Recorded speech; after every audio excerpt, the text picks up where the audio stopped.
All right, good afternoon. Welcome to a special bonus edition of Applied Physiology. We're here with the head strength and conditioning coach for the Jacksonville Icemen, Coach Patrick Murphy. And we're lucky to have him today. Thank you very much for sharing your time with us and sharing your knowledge. Coach, let's start out with a brief background. How did you get into the business and your current station, your current post, and just daily responsibilities? All right. Well, it started with me for many years ago. I actually grew up in Boston, and I knew who Mike Boyle was, and he was kind of my inspiration through life. I didn't even really know it was kind of a position I could have at that age, but I knew he was the guy that made hockey players better. So going with that, come full circle. I moved from Boston down to Florida for some family purposes. 3 years ago, we were lucky enough to have a franchise placed in an ECHL franchise placed in our city. They've had teams here before with some moderate success, but I think the ECHL is staying with us. And basically, a good lesson for young coaches is be persistent. And if you have someone who is in a position you want to be in, befriend them. You never know what might happen. Because I found out who the strength coach was when the franchise came to fruition, when they opened up. There was not a position available. I bugged him incessantly. Pretty much every week, if not every day, I sent an email. Hey, how's it going? Need any help? Need any, need an extra set of hands, setting up workouts, just whatever I could do. And we did build up a relationship.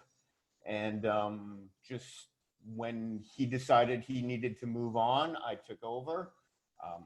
I was happy to take over. He asked if I would like to take the position. Of course, I accepted. And now it's been 2 full seasons. I was part of the team that made the playoffs for the first time in franchise history. Obviously, young team, but still, we'll take it. Hey, win's a win, Coach. Win's a win. And daily, right now in the off season, I'm just trying to maintain the players we do have under contract, trying to keep them, obviously with the situation we have, there's some guys that have access, there's some guys that do not. I'm just trying to keep everybody as prepared as we can be for right now. And how are you doing that? Are you doing emails, Zooms? A combination of both, actually. All right. I will do I'll send guys Google Docs with videos in it just to Nice. So they know exactly what I'm looking for them. And I'll do some Zoom assessments if guys are having trouble with the movement or not really understanding what I want from them. We'll get on a quick call. And it's good. It's using technology to help us out and make sure that our players are doing what we need them to do so they're ready to go. So in terms of programming right now, are you in like a enormous GPP phase? Yeah. I'm not right now. I'm not pushing tremendously hard because we still don't have a real opening date. We don't have confirmation of the season starting quite yet. Yeah. So I would rather err on the side of kind of going a little lighter. And then when we know, I can turn up the heat a little bit. Right. Right now, I'm just trying to lay that base GPP, like you said, get a good cardio base so we can recover throughout the season. And when I need to get a little more specific and dial in the ESD systems, then we can. Right. It's got to be crazy right now because normally when we program, we know when the next competition is going to be, or we have these markers.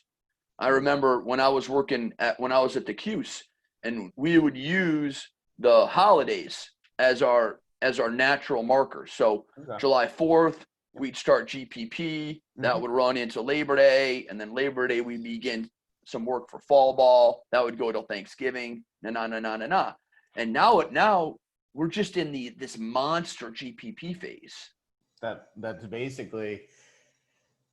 I mean, I think you touched on it in an earlier session, an earlier video you did. Like, you can maybe turn it up and then dial it way back again, and then crank it up as the season comes closer. But I almost, without having that personal touch, like not having them right here, not everybody having the same equipment available. Right. I'd rather just build that base, build that foundation huge, and then when we need to turn it on, we can. So are you doing that through circuits, or like for the guys that don't have access to a gym? Are you doing it through progressive body weight work? Progressive body weight, density sets, cluster sets, stuff like that. Just getting a ton of work done in a short period of time to try to make it as challenging as we can without, all the luxuries of having a gym. Yeah. Are you doing any monitoring? Like in terms of I don't have the ability to, unfortunately. Are they I have a couple of guys that are they're on Whoop. They're on the Whoop they're system, using the Whoop. and you can build a team in the app, and I can kind of monitor them and see what they're doing and how they're recovering.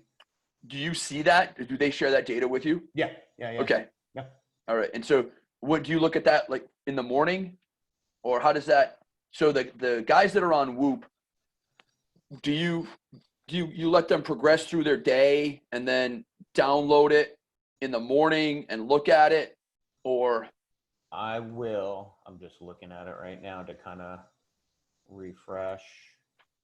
I will look at it in the morning and see how they recover. Okay. And then kind of, because the Whoop system, if you're not familiar, gives a constant HRV, but it'll give you your recovery score in the morning after you've slept. Okay. So I check in the morning, and then if for the most part they're recovering well, because they're athletes, they're young guys, they're doing fine right now. Right. If I see something really, like if they're in the red, under, I think it's 30% for Whoop. If you're under 30%, you're in the red zone. Okay. If you're under 30, then I'll just shoot them a little text, say, hey, dial this back, maybe dial just sets and reps back a little bit. Or if they're doing conditioning that day, hey, let's tone it down.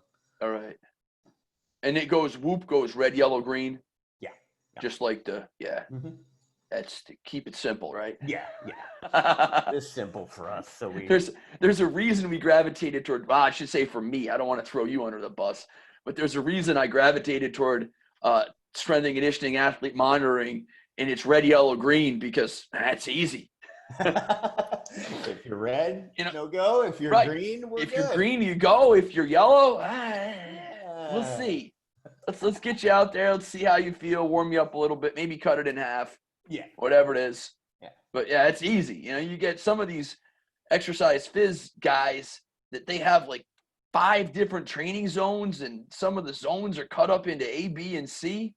Like, for training for bike racing, you got to put a sticker on your top tube to figure out what zone am I supposed to be in. No. I am red, not yellow, that green. Smart, my friend. I am not that smart. No. There's a reason I left engineering. Right. Good stuff. 3 and 3s. Yes. We talked about that off air, but explain to the audience first off what a 3 and 3 is. How many 3 and 3s you get each season, and how you prepare the athletes for 3 and 3s. 3 and 3s is 3 games and 3 nights.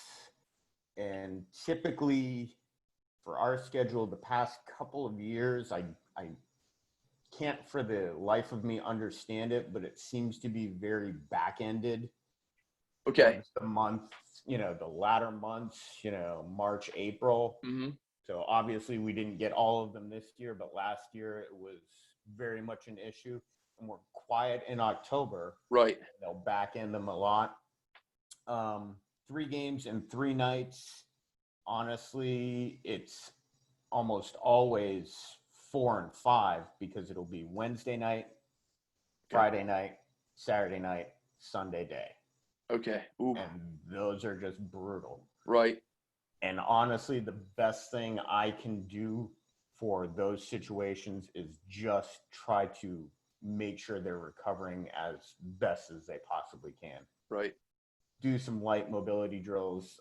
Honestly, even that is too much for some guys. Like they just want to stop. Once you get, I saw it Saturday mornings. Once you get to that Saturday morning, they're already, the body's already toast, and they're trying to figure out ways to get going. They got to push through. Yeah. Because they're playing Saturday night and then they play Sunday afternoon. Sunday, 3 o'clock or so. Yeah.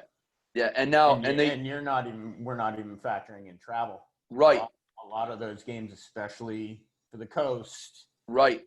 Friday at home. Yep. Saturday is on the road. Right. Sunday's back home. Like they'll make you. Yeah. So you'll play Friday at home, Saturday in Orlando, and then maybe Sunday in Naples or back Sunday up to would be back in Jackson. back home. Yeah. They may send you up to South Carolina or up to Gwinnett. Oof. Brutal. And you're on the bus, man. Yeah, I took a couple of those trips back with the guys down to Estero. Down Okay, in yeah. Florida. Yeah.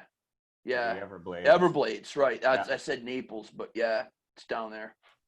But those are brutal. And I mean, the best thing I can do is facilitate recovery as best I possibly can. Right. So now is this the strength coach for the Iceman? This isn't a full-time gig, is it? Or is it? I mean, I've made it a full-time. It's a full-time gig, but you also have clients that you see as a privateer coach and a personal trainer, correct? Yes. Yeah. I see clients here in San Marco at Definition Fitness. Okay. So, and it's good because a lot of my clients are very understanding, and they know, once season comes at night, I'm pretty much, it just narrows my schedule quite a bit because at night, obviously, I'll get there at 5 on game nights for a 7 o'clock to make sure guys are warmed up and stretched. And obviously, getting up super early the next morning isn't going to be super awesome if I'm at a game until 10:30. Right. And I'll also go to game day or any practice, and practice is normally around 10. Right. So. And do the athletes come and train at your facility? They will. Okay. They will. Normally if it's a team workout, if everybody's going, we have an agreement with a local gym that's a sponsor, that's kind of your big box gym. Yeah. We'll just call it that. Yeah. And we have access to that, and that I'll use for if I've got all 25 guys going to a workout. But if I'm dealing with injured players, stuff like that, they'll come to my gym and we'll work together. Like if the coach wants to, if you're not playing Wednesday, but you're playing Friday, Saturday or something like that, he wants to get a team lift in on Tuesday. Everybody would meet at the commercial gym. Yeah. And I would have something written up and we'd all go over it. Yeah, complexes, a couple complexes, and blow just right through those. Nothing crazy. Right. The main thing for in season is going to be getting the athletes to recover. Yes. And so what are some of your favorite modalities, some of your favorite workouts for recovery? One of the best things that you came up with that I've gladly stolen and taken in full effect is the we call them regenerate skates or renew skates. Okay. And that we can do that either at the end of practice or if it's, again, if I'm in a game day situation and I've got guys that I know are not playing. Right, the Black Aces. The Black Aces. I can take them into the room and do it on a bike. Okay. And just to keep, like you were talking about, keep everybody at the same level. Yeah. Of fatigue. Yeah. And then take them later. But the recovery skates of, 5 seconds, full go, all out, and then give them 60 to recover and just run that a few times, run that 10 to 12 times. That is, it helped me personally last year with buy-in for the guys. Okay. Because I had a couple guys do it, and I don't know if they were really sure about me because they were kind of new to the team too. So they weren't sure what was going on. But we did a couple of those skates, and they came to me the next day, and they were like, "Murph, we're flying out there, guy. Legs feel solid. Like they loved it. That's awesome." And they were just like, it was there. They felt it. They loved it. So. Oh man, that's so cool.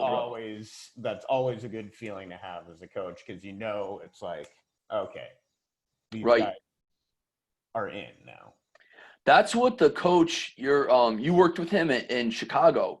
You did the testing for him, and when he came over, I forget his name, but when he came over from Vermont, then he got to the Blackhawks. What? Paul Goodman. Yeah, Coach Goodman. Yeah. So the story goes that one of the established NHL strength coaches said, "Look, somebody's going to get hurt on that team. And they're going to work with you one-on-one. And if you can get that athlete back to where they were or better in a fast amount of time, that athlete's going to buy in. And if one guy buys in, everybody's going to buy in." Yep. Well, that kind of works into what because you asked about recovery methods. And I mean, a big thing that I've been trying to implement is breathing drills. Yeah. Especially post-game. Right. Just to get guys to calm down and try to get them back into that parasympathetic state. Yeah. And get them to chill out a little bit. Like, you've been in the room, you've been in the rink, you've been in game situations. It's loud music. Guys are hyped up. We've got to bring them down. Yeah. And I know that there are some young coaches that may watch this and think, hey, how do I get a guy to do breathing drills? You know what I mean? It's a difficult thing to get buy-in. It is. Just like you said, pick one guy. Yeah. Find one guy that believes in you, that goes through the drills and says, hey, I feel better. I went home, I ate my meal, I went to bed, I felt great. If you find that one guy, then the rest will follow. That's awesome. Yeah, even like you get like a third line center or a the guy that's a bottom paired defense, and you get him to buy into that, and then all of a sudden he goes from third line, fourth line to top six. Yep. Or he goes to a top two pair, and like, ooh, what's he doing? Yeah. He's not doing anything. The only thing he's doing differently is breathing, just doing nasal breathing, nasal diaphragmatic breathing. And you're not. I mean, we're not even going to be that technical about it. Just. Yep. Yeah, that's awesome, man. And like you said, with injuries too, you get that. It's a little more individual. It's a little more one-on-one time. You get to know the player. They get to know you a little bit. You definitely get that buy-in a little quicker, especially if you do a great job of getting them back on the ice quicker. Yeah, developing rapport is so essential to the point where you're working with an athlete one-on-one, and then you can see, just like my guy Brian at FAM, my runner, and I can tell, I can have my back to the door, and how he opens the door and comes in, I'm gonna tell if we're ready to work or if we're ready to. He's parasympathetic today. We just gotta dial it back. You gotta dial back a little bit. I mean, if he comes in and he's singing in Swahili, man, because he's from it's go time. He's from the Rift Valley. He just moved to the U.S. a couple of years ago, and he came to the U.S. to get a college education and to run and to make money and feed his family. And, you know, when he comes in and he's singing, it's like, dude, we're going down to the bike trail and we're going to fire it up. Nice. Let's go. And it's just us three, man. He said it was one of his compadres asked, who's in your training group? Because the Kenyan system has these enormous, like 200 people on a group run on Sunday out in the Rift Valley, or Saturday. Their Sundays are off day.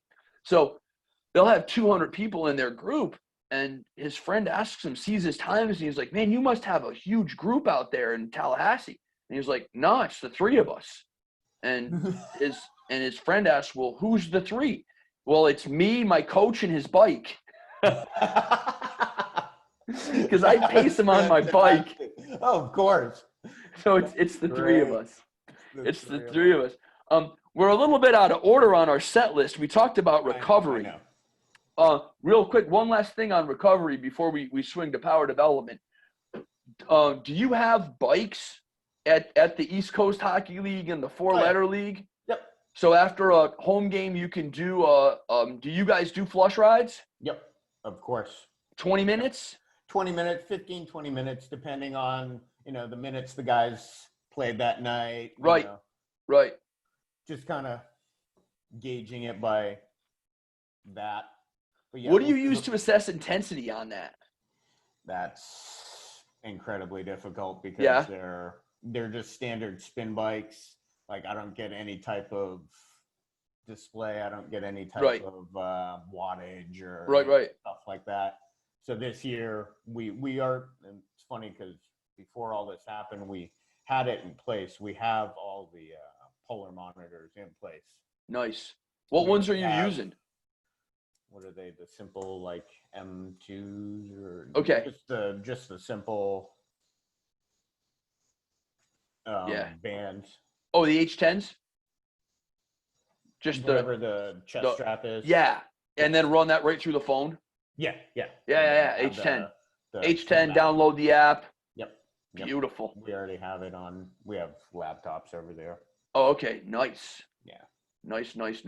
One of the things go ahead. With the flush rides is you were talking about getting them parasympathetic. Is if they're doing the flush ride, nasal breathing only. Okay. Yeah. Because that way there, and to go back to what we've talked about throughout the summer, is if I'm nasal breathing only, I'm green heart rate zone. Right. So even if they don't have a heart rate monitor, we look at if I'm nasal breathing, if I can breathe through my mouth, but if I'm breathing through my mouth, but I could breathe through my nose, I'm being lazy. And I'm actually over breathing. I'm flooding. There's too much oxygen coming into the system. Right. So if I dial it back and I just breathe through my nose and I'm pedaling, I'm going to guarantee that I'm in that green zone. Right. And then we talk about green, yellow, red. If I go so hard that I have to breathe through my mouth, that's an indicator that I'm in the red zone. Right. And then if I'm breathing through my mouth, but I could breathe through my nose, that's yellow. And nice. I talked about this. There was believe it or not, there was a D1 track program that had a bunch of injured athletes that didn't have monitoring. They didn't have any heart rate monitors. They didn't have any intensity monitors. And like, how are we going to do these workouts? They asked me for a batch of workouts. I'm like, oh, here you go. And I said, well, use nasal breathing and mouth breathing. So if we're doing, say, a 3-minute work set on the bike, they want to go so hard that at the end of 2 minutes, they have to breathe through their mouth. And then when we look at recovery, they're breathing through their mouth, breathing through their mouth, breathing through their mouth. All of a sudden, heart rate is going to drop. And when heart rate drops and you can do three of those nasal breathing only, you're good for the next interval. Yeah. Nice. Yeah, so that's recovery, nasal breathing. I mean, heart rate monitoring it's good. You can quantify it, and it's good for us as coaches because we attach a number to it and then we can analyze it.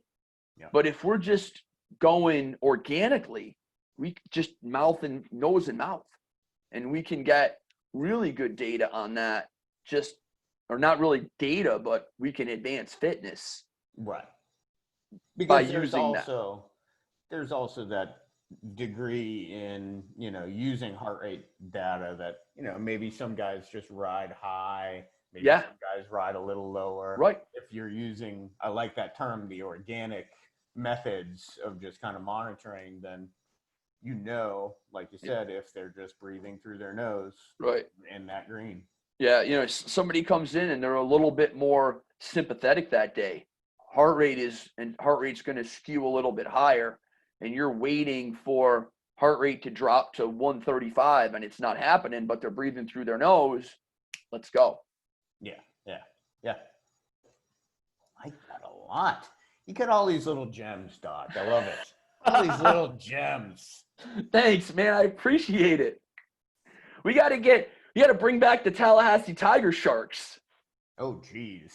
And then you can be the strength coach for the Tiger Sharks, because my office at FAM is about a mile from what used to be the home rink for the Tiger Sharks.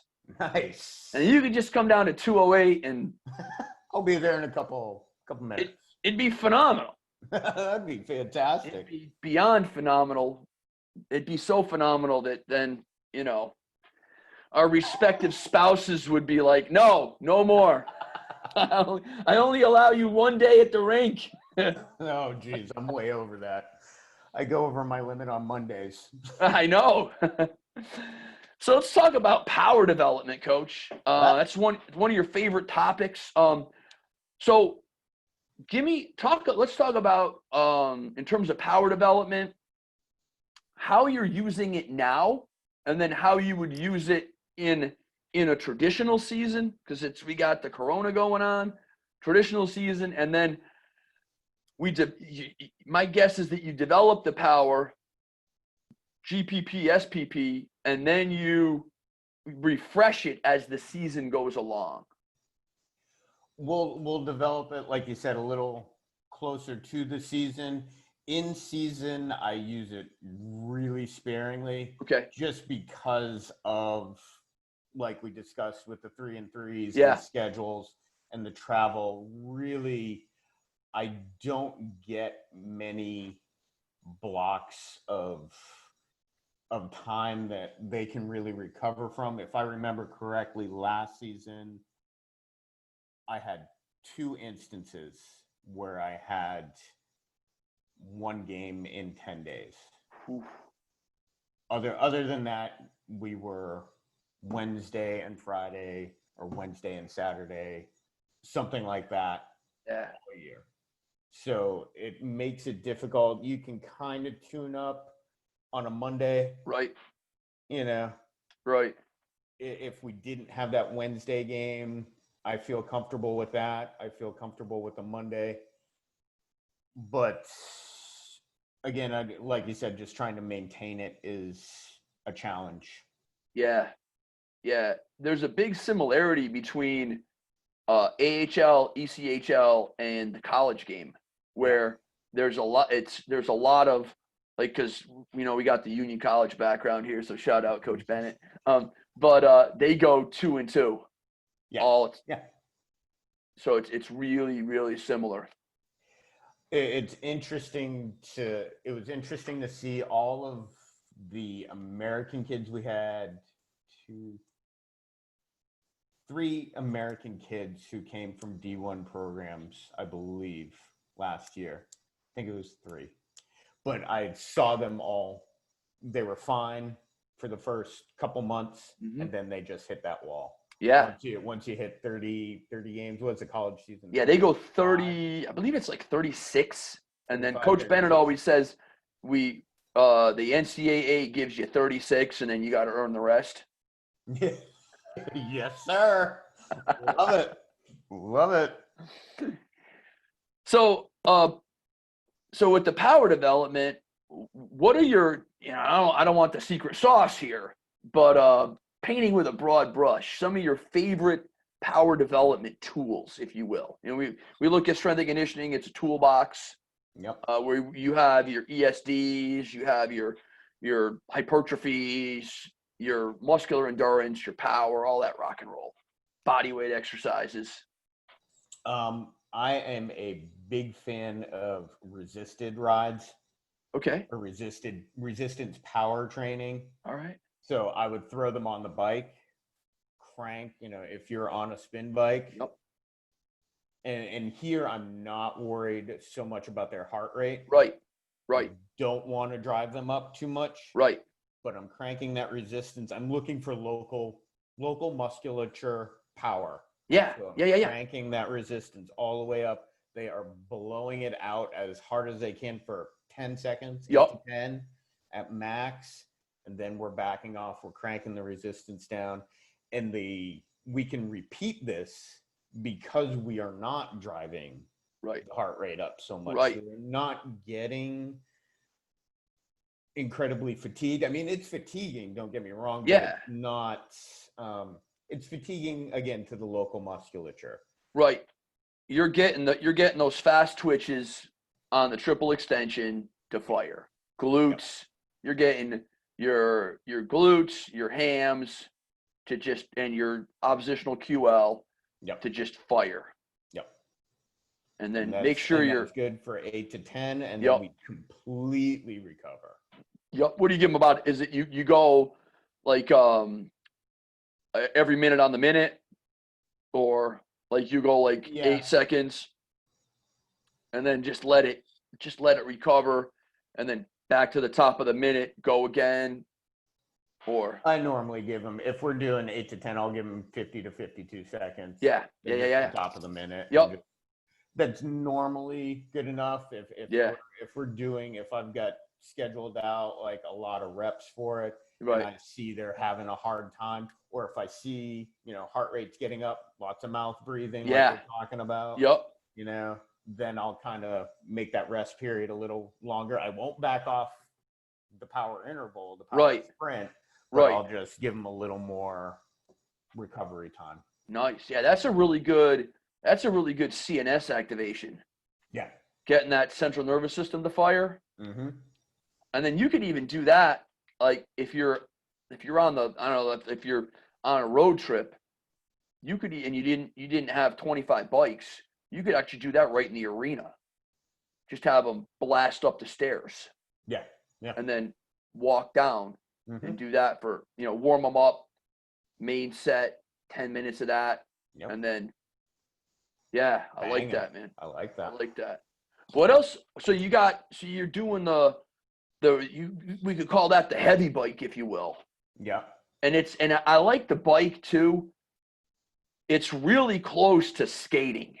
It's as close as you can get to skating without skating, because when you look at the whole force velocity curve, and you take a look at the skating stride, and how in skating there's less cycles per minute than there is if you're running. Right. So you can change the bike in terms of the resistance, where you can drop it down to 50 cycles per minute on the RPMs. Mm-hmm. And you can work the force side of the force velocity curve as opposed to the velocity side. Right. And I actually do one of my workouts on the bike is what I call high-low. And so I'll do 5 minutes of high cadence work, and then I'll do 5 minutes of low cadence work. So my high cadence work, I'm about 100, 105, and then right when that's over, bam, bam, bam, bam, bam, drop the gears, make it really crazy heavy. Right. Now I'm turning the cranks over at below 60. And then I'll just go 5 and 5, 5 and 5, 5 and 5. And then I'll do that nasal breathing only or heart rate green. Mm-hmm. So I'm not smoking my cardiovascular system. But what I'm doing is I'm working opposite spectrums of that force velocity curve, and I'm working in. I'm not right out at the edges of that force velocity curve. I like it. I know this is somewhat different for you, but when would you do that workout? I do it. I've been doing it regularly. Okay, I'll so do that's it. something you'll do a couple times a week, or Yeah, I'll do it. I'll do it at least once a week.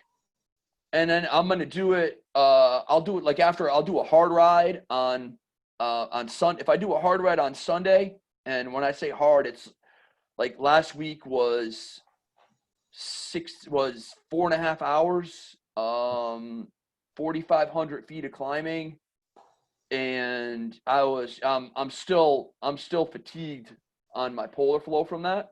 And so is that what you showed in the slide? That was something. Yeah, that was a similar one to that. Ride? Yeah. And so the Monday, I'm gonna be inside on the trainer and nasal breathing only with that, and then going high, low, high, low, high, low. And then as I get closer to racing, instead of going for an hour or 90 minutes, I'm just gonna dial it back to 2 or 3 sets. So okay, of five each. Of 5 each, yeah. Yep. Yeah, as peaking 101. Yeah. As you get closer to the season, volume drops, but you got to keep that intensity there. Yep. So I'm going to keep, and then the other thing we take a look at with peaking is that when you start taking things away, they become a stressor too. So if you have a coach that they do a morning skate, you got a really old school coach, and they're doing morning skates, and then the playoffs come around and they stop doing morning skates. That's a stressor. We just disrupted homeostasis. Yeah. Your body, the player's body is still looking for that. Right. In the morning. I learned that the hard way. I was training. Back in 2004, I had indoor track nationals for masters. And every morning I'd get up and I'd ride 45 minutes on the bike and then do my interval workout or whatever I had to do that afternoon. And so 6 weeks out, I began my taper. And when I began my taper, I just done with morning rides. Drop the morning ride. Right. And it was a stressor. And my body didn't adapt, and I was just flat at that meet. So you get used to the volume. Yeah. You just can't drop the volume.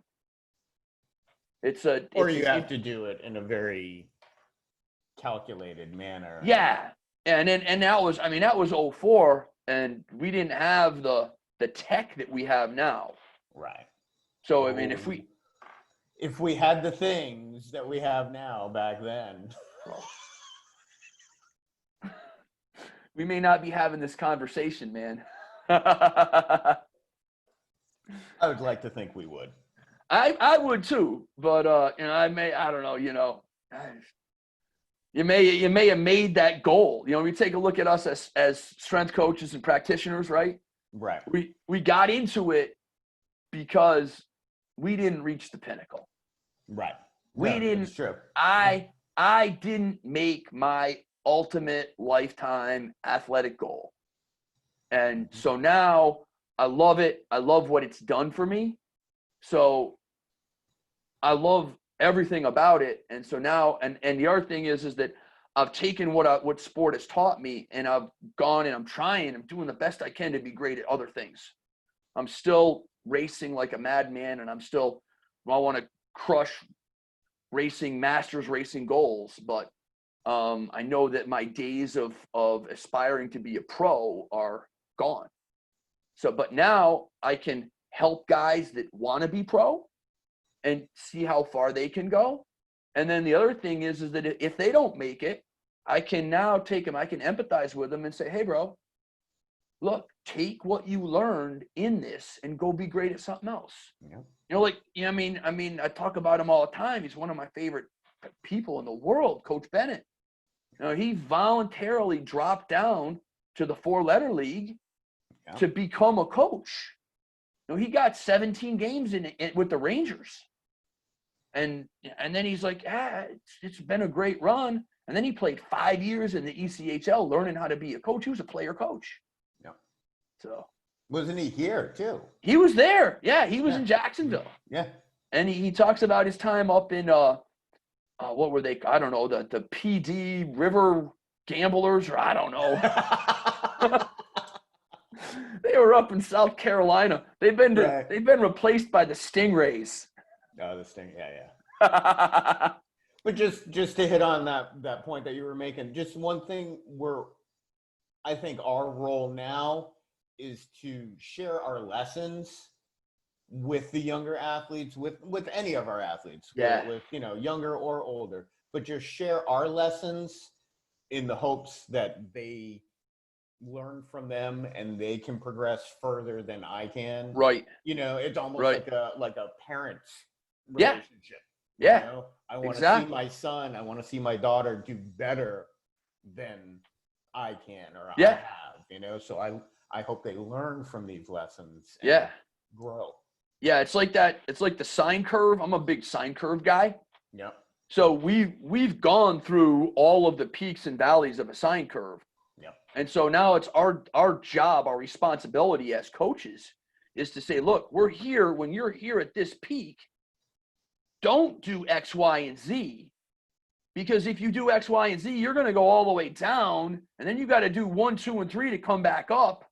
Just don't do that stuff and go right over to the next peak. Makes it so much easier. It does. I swear.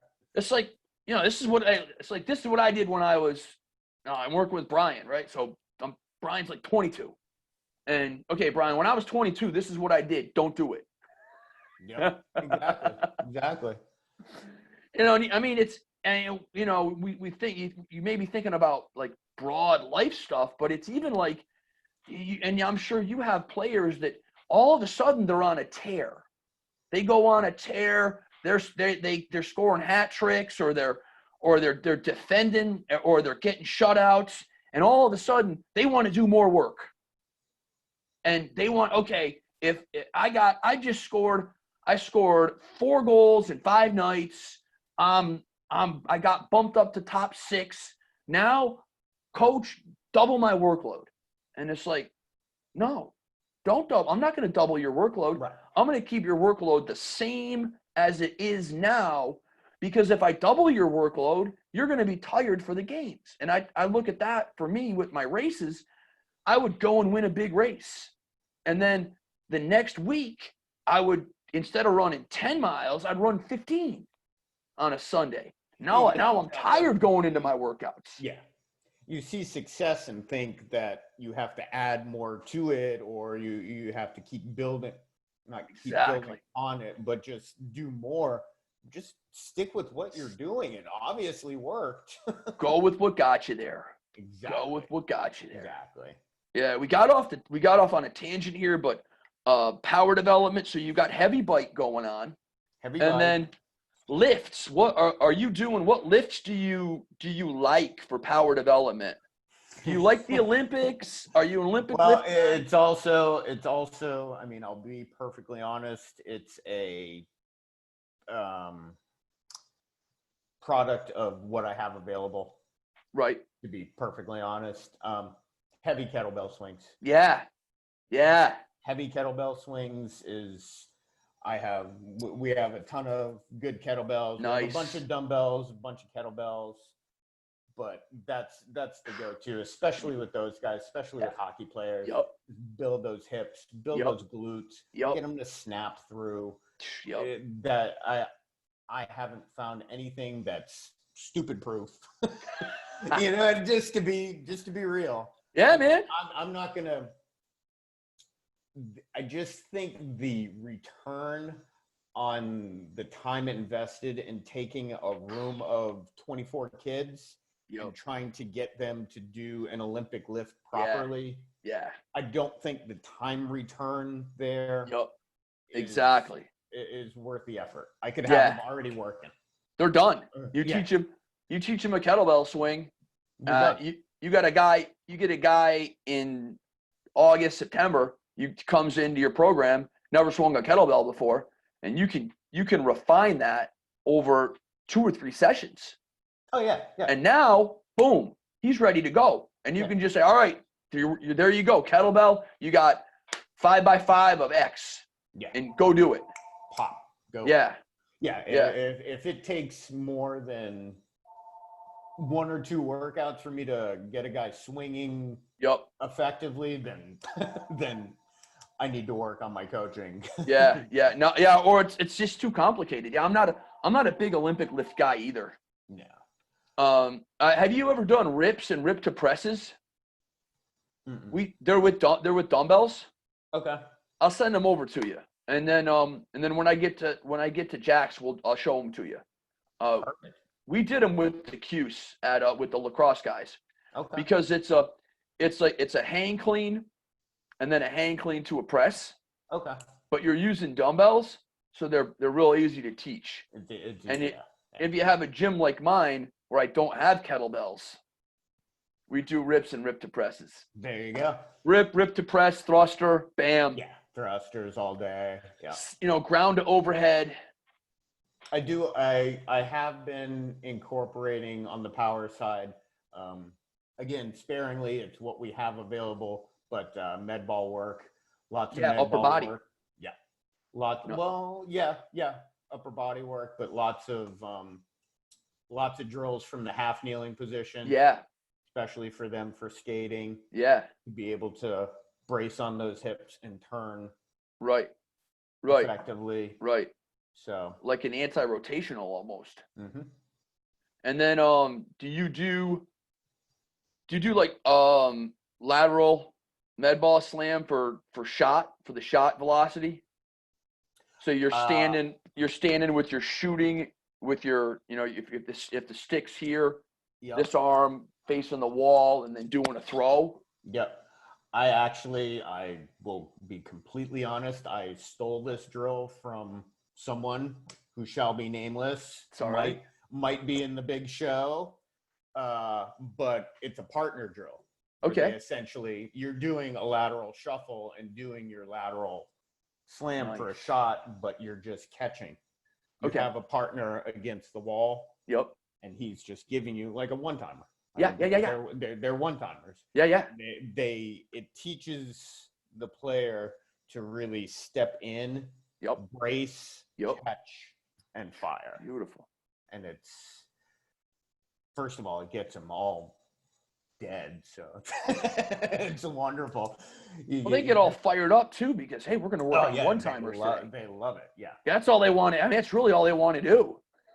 And they'll jazz on guys because you and I know that ball makes a good sound against the wall. A guy's put his hips into it, put his power into it. Yeah. Some other guys just and they get razzed. Oh yeah. It's good. That's the thing. You gotta let the room police itself. Oh yeah. That's half the fun. I'm just here to have a little bit of control. Yeah. You're just there to make sure the place doesn't burn down. Yeah. Oh yeah, like I lift with my guys, like with Brian, and then we got a new guy coming in from Colombia, and we're just like I'm like the big brother. Yeah. Well, that's what I'll lift with them occasionally when we do the big groups and go to like a big gym. Yeah. I'll just pick because they'll all break off into their little groups. Yeah. I'll just pick 3 or 4 guys and be like, okay, let's do this. Let's go. Get a lift in. Yeah. It's like the guy. It's like the guy at the guy in Carolina, the head coach.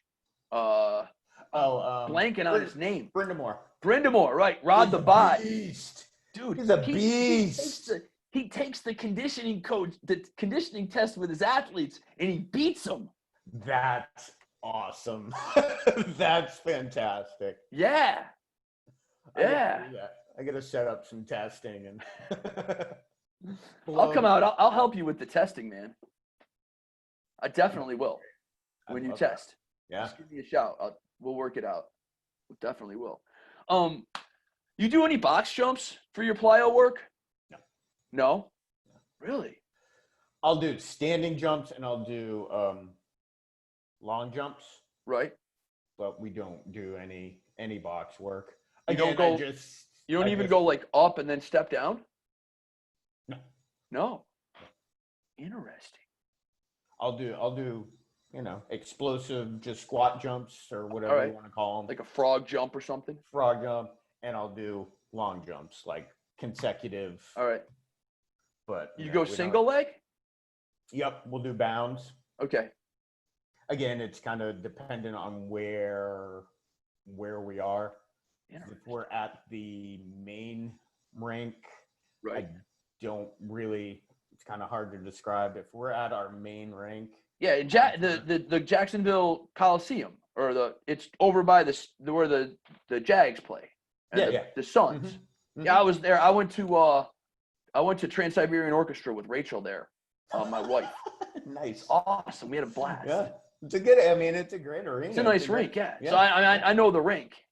But it's difficult because those floors, they don't have, they're just slippery, and I don't. They're concrete. Yeah, they're finished concrete. So doing stuff like bounds and lateral bounds, especially. Oh yeah. It just kind of freaks me out. Sometimes I'll be able to access a room. Okay. Like you know what I mean, like a conference room or conference room, banquet room with some room that with has some carpet. Yeah. And if I can get a hold of that, then I can factor that stuff in, but I won't do it in the hallway. No. It would just be my worst nightmare to see some guy like slip out or something like that. Plus, you're doing plyos on concrete. Yeah, it's just. And you want to ideally be doing that on turf. Turf. Yeah. We have a practice arena. It's not great, but we have on one side is the ice rink and the other side is indoor soccer. Indoor soccer, and they do box lacrosse. Box? They do box there? Brutal. That stuff's dangerous. Dude, I love box, man. The thing is, you get a lot of hockey guys that play box in the summer. Oh yeah. So you get the Canadian guys, and they'll all be playing box, man, because it's on a hockey rink and it's 5-on-5 with a goalie, and whoo. I watched an interview. We just re-signed a guy the other day, and whenever we have re-signs, they do a little interview for Instagram, that kind of thing. Okay. But he was talking about 3 or 4 of the guys from the team last year from Whitby. Yeah. Yeah. He said that's all they did. Yeah. They didn't start playing actual hockey until later on in life. They started as little kids playing lacrosse. Yep. I didn't realize it was that big. Oh, dude, it's the national summer game in Canada. Huh. You play.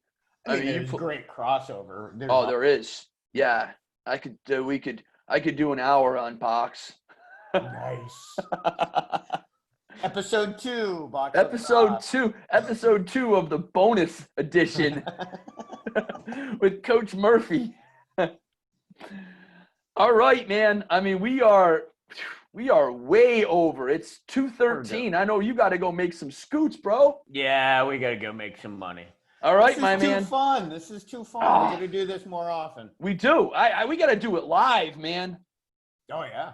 We got to do it. I'll come down to the rink when the season starts, and we'll just do it on the rink. Hang out and go through. Do you get out on the ice? Do you skate at all with the guys? I'll skate with them, yeah. Do you? Yeah. That was actually one of the things that Smurf coach, our head coach, really liked, because I would be able to get on the ice and drill with injured players while the team was on the road. Okay. So when they came back, that player is ready to go. He's got his timing. That's awesome, man. So that's something that I enjoy being able to kind of bring to the table for them. That is awesome, man. That is great. And I know you just got some inlines. Oh yeah. We've been skating, trying to. Yeah. Sunny Florida, I'm trying not to melt to the ground, but Got to get up in the morning. I'm not a morning guy, but my mom's been getting me up, because I take my mom down to the track in the morning to get her workout in. Awesome. And we call them dawn patrols, but they're at like 8. That's early for you? 8, dude, 8 is my dawn, man. Oh, stop it. When the classes went online, I was up till like 2 or 3 sometimes. It was like my undergrad days when I was living home. Because, I'd have dinner with my parents, and then they'd go watch TV. I'd start studying. I wouldn't have class until like noon. I was only a 20-minute drive from campus, and I had practice at 3. So I'd stay up till 3 studying, working. And so I started dawn patrolling with my mom. So now when I get back to Florida, I'm going to keep doing my morning workouts. Yeah. Early. You gotta do it in Florida. You got to beat the rain. It just gets too hot. It's past 9:30, 10. You're gonna roast out there. You surf? No. I only deal with frozen ice. Frozen water. All right, man. I was gonna. No. I was gonna see if you wanted to go out, man. I just fall. I'll swim. All right. Well, we'll do a skate and then I'll go surf. Yeah. There you go. Polar actually has a workout setting for surfing. Is it really? Yeah, I just got the Ignite. Yeah. So I am so looking forward to testing that out in the next couple of weeks. Huh. That's awesome. Checking out what metric I get for a surf. Right. I bet you it's through the roof. I don't know. Bro. I'm going to find out what's your load, bro. What's your load on surfing? Dude, what's your cardio load, man? What's Cardio Load Pro say about the surf? Hey, that's a market that needs to be tapped right there. It does. And we can get some data, and then maybe some of your guys want to surf. Send them out. Upper body recovery. Yeah. There was an Olympic pole vaulter. He didn't lift weights. He just surfed. He said that paddling in was his upper body resistance training. That's brutal. He made the Olympics, man.